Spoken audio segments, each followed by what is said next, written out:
नमस्कार, आदाब, सत श्री अकाल, जय भीम, जोहार। मेरा नाम है नवीन कुमार। आखिर कौन है 31 मौतों का जिम्मेदार?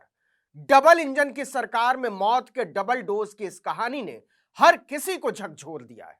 मोदी गला फाड़ते घूम रहे हैं कि दुनिया की 3 सबसे बड़ी इकोनॉमी बना दूंगा। मोदी जो कहता है वो करता है। तो मोदी जी महाराष्ट्र के नांदेड़ के एक सरकारी अस्पताल में 36 घंटे से भी कम समय में जिन 31 लोगों को डबल इंजन की सरकार ने मारा है, उनके जिंदगियां लौटा दीजिए। इनमें 16 छोटे छोटे बच्चे शामिल हैं। लेकिन जब मणिपुर में सैकड़ों लोगों की जान ले लिए जाने और लाखों लोगों के बेघर हो जाने पर कुछ नहीं बोलते, तो 31 मौतें तो उनके लिए बहुत मामूली है। वह छत्तीसगढ़, राजस्थान में गला फाड़ रहे हैं कि कांग्रेस एक भ्रष्ट पार्टी है, उसको वोट मत देना। तुम लोग उसको वोट देना जिसके राज में 31 लोग अस्पताल में इलाज के बिना तड़पा तड़पा कर मार दिए जाते हैं, और मोदी को इस बात का गर्व है कि वो पार्टी भाजपा है। राहुल गांधी ने कहा कि तोड़फोड़ जुगाड़ से चल रही महाराष्ट्र की सरकार के पास दवा खरीदने के लिए पैसा नहीं है। नांदेड़ के शंकर राव चौहान राजकीय मेडिकल कॉलेज अस्पताल में मरीजों की मौत के मामले ने डबल इंजन के ढकोसले का नकाब नोच डाला है। एक ही दिन में 12 बच्चों समेत 24 लोगों की मौत का आंकड़ा बढ़कर 31 तक पहुंच गया। अचानक हो रही मौतों से सरकार विपक्ष के निशाने पर है। वहीं सरकार पूरी बेशर्मी से पल्ला झाड़ने में जुटी हुई है। 24 मौतों की खबर पर महाराष्ट्र के चिकित्सा शिक्षा एवं अनुसंधान विभाग के निदेशक डॉक्टर दिलीप महस्केर ने बताया कि मरीज कुछ स्थानीय निजी अस्पतालों से यहां भेजे गए थे। इनमें से जान गंवाने वाले कुछ मरीज वयस्क थे जिनकी विभिन्न कारणों से मौत हुई। लेकिन इसके बाद यह आंकड़ा बढ़ने लगा। अस्पताल के डीन से मिली जानकारी का हवाला देते हुए डॉक्टर महसेकर ने कहा कि जिन लोगों की मौत हुई है उनमें से कुछ नवजात बच्चे थे, कुछ गर्भवती महिलाएं थीं। वहीं अन्य 70 मरीजों की हालत गंभीर है। जरा सोचिए, कुछ लोगों की मौत अज्ञात जहर संबंधी कारणों से हुई। जितने मुंह उतने बहाने। लेकिन एक बात तय है कि महाराष्ट्र की चिकित्सा व्यवस्था डबल इंजन की सरकार में बुरी तरह से फेल हो गई है। मेडिकल कॉलेज के डीन श्यामराव वाकोड़े ने शुरू में बताया था कि मरने वाले बच्चे अलग अलग बीमारियों से पीड़ित थे। वहीं बड़े लोगों में से कुछ मरीजों की उम्र 70 से 80 साल थी, जिन्हें मधुमेह यानी शुगर, लीवर और गुर्दे की बीमारियां थी। मरीज आमतौर पर गंभीर स्थिति में यहां आते हैं। दवाओं या डॉक्टरों की कोई कमी नहीं थी।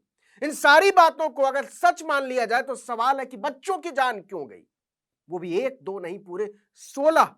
देखिए कि 2 अक्टूबर तक मरने वालों की संख्या 24 थी और 3 अक्टूबर की रात तक 7 और मरीजों की मौत हो गई। सबको मिला दीजिए तो 16 बच्चे। हम फिर से बताना चाहते हैं कि ये सारी मौतें 36 घंटे के भीतर हुई। अब सरकार जवाब नहीं दे पा रही है। अस्पताल प्रशासन अलग अलग बहाने बना रहा है। मेडिकल कॉलेज के डीन ने पहले तो सब नियंत्रण में बताया था और कहा था कि कहीं कोई गड़बड़ी नहीं है।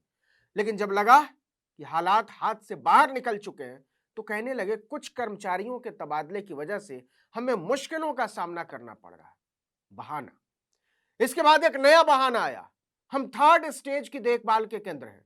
70 से 80 किलोमीटर के दायरे में यह इकलौता ऐसा केंद्र है, इसलिए मरीज दूर दूर से भी हमारे पास आते हैं। बीते कुछ दिनों से रोगियों की संख्या अचानक बढ़ गई है। चौथा बहाना यह सामने आया कि मरीजों की संख्या बढ़ने से हमारा पैसा कम पड़ गया। बजट समेत कई समस्याएं पैदा हो गई। डीन का 5वां बहाना एक हाफकिन इंस्टीट्यूट है, हमें उनसे दवाएं खरीदनी थी, लेकिन वो भी नहीं हुआ। हमने स्थानीय स्तर पर दवाएं खरीदी और मरीजों को मुहैया कराई।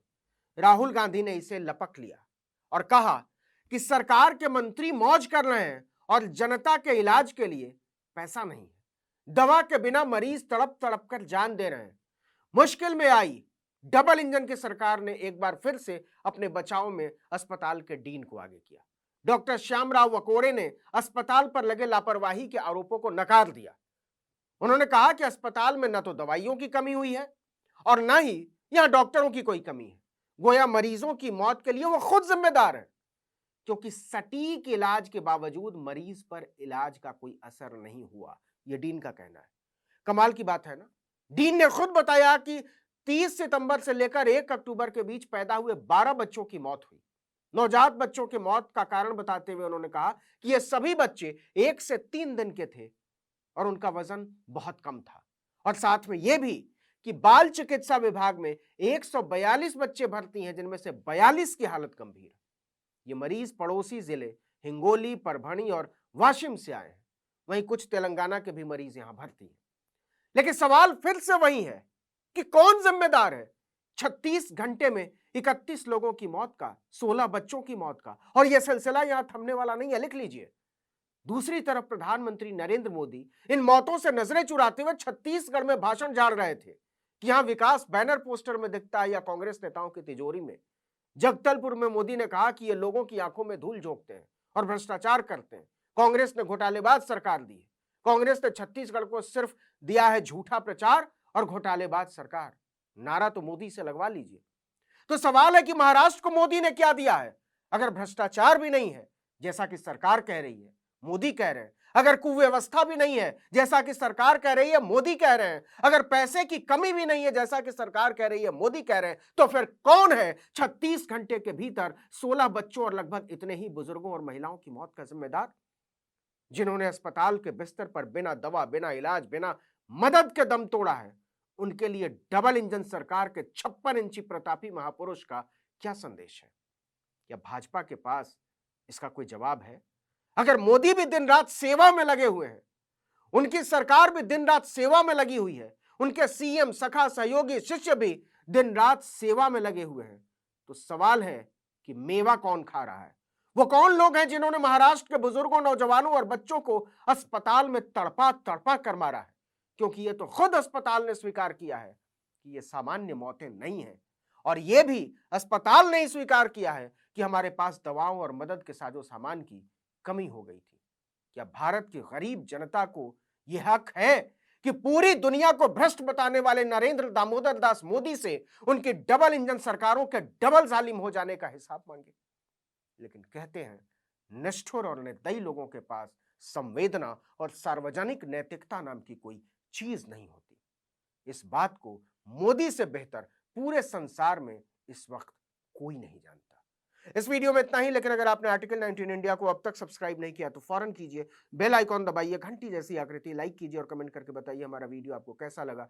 यूट्यूब पर देख रहे हैं तो हमारे चैनल को सब्सक्राइब कर दीजिए, फेसबुक पर देख रहे हैं तो हमारे पेज को लाइक कीजिए, इंस्टाग्राम पर हमें फॉलो कीजिए और हमारा ट्विटर हैंडल है आर्टिकल 19_इंडिया और मेरा ट्विटर हैंडल है नवीन जर्नलिस्ट। आप मुझे भी फॉलो कर सकते हैं।